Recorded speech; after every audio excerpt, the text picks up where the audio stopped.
বিশ্বের কোনো দেশ, বিশেষ করে কোনো মুসলিম দেশ ভারতকে সতর্কতা দেওয়ার আগে আমেরিকার ওই বয়ানকে শুনে নেওয়া উচিত, যেটায় আমেরিকা স্বয়ং বলে যে আসলে ভারতের শক্তি কতটা রয়েছে। স্বয়ং আমেরিকা এটা মেনেছে ভারত চাইলে কি থেকে কি হতে পারে। যেই আরব দেশগুলো ভারতকে হুমকি দেওয়ার চেষ্টা করছিল, ওই আরব দেশগুলোকে আমেরিকার ওই বয়ানই সবচেয়ে বড় সতর্কতা।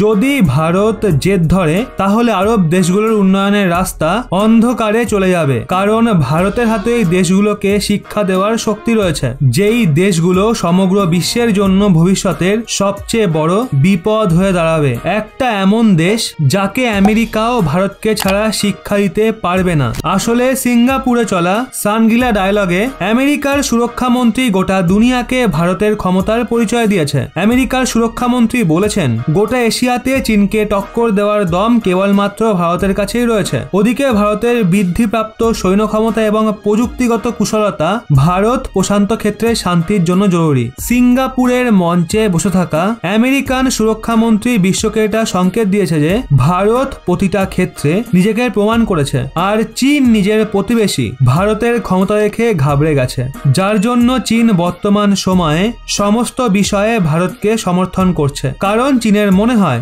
ভারতের পক্ষে এবং আমেরিকার বিরুদ্ধে বয়ান দেওয়ায় চীনের প্রতি ভারতের আক্রমণাত্মকতা একটু কমবে। এখন এক্ষেত্রে আরব দেশগুলোকে ভারতের বিরুদ্ধে কোন রকমের বিষ উগলানোর আগে আমেরিকার সুরক্ষা মন্ত্রীর বয়ান মাথায় রাখা উচিত, কারণ আরব দেশগুলো এখনো পর্যন্ত ভারতের মানবিকতা দেখেছে। ভারত আরব দেশগুলোকে নিজের বানানোর চেষ্টা করেছে, কিন্তু যদি ভারত আরব দেশগুলোকে জবাব দেওয়ার জন্য মুখিয়ে ওঠে তাহলে আরব দেশগুলোর জন্য সেটা সামলে ওঠা মুশকিল হয়ে দাঁড়াবে। কারণ আমেরিকার দৃষ্টিভঙ্গি থেকে দেখলে যেই ভারত বর্তমান সময়ে চীনকে শিক্ষা দিতে পারে, তাহলে সেই ভারতই আরব দেশগুলোর ওপর কতটা ভারী পড়বে এটা আন্দাজ করাও এখন আরব দেশগুলোর জন্য কঠিন। আর যেখানে আরব দেশগুলোর তেলের প্রশ্ন ওঠে, সেক্ষেত্রে আরব দেশগুলোর এটা জানা উচিত ভারত নিজের আবশ্যকতার জন্য আমেরিকার প্রতিবন্ধকতাকেও এড়িয়ে গিয়ে রাশিয়া, ইরান বা ভেনেজুয়েলার কাছেও তেলের জন্য যেতে পারে। তো এই সম্পূর্ণ বিষয় নিয়ে আপনাদের কি মতামত কমেন্টে অবশ্যই জানান।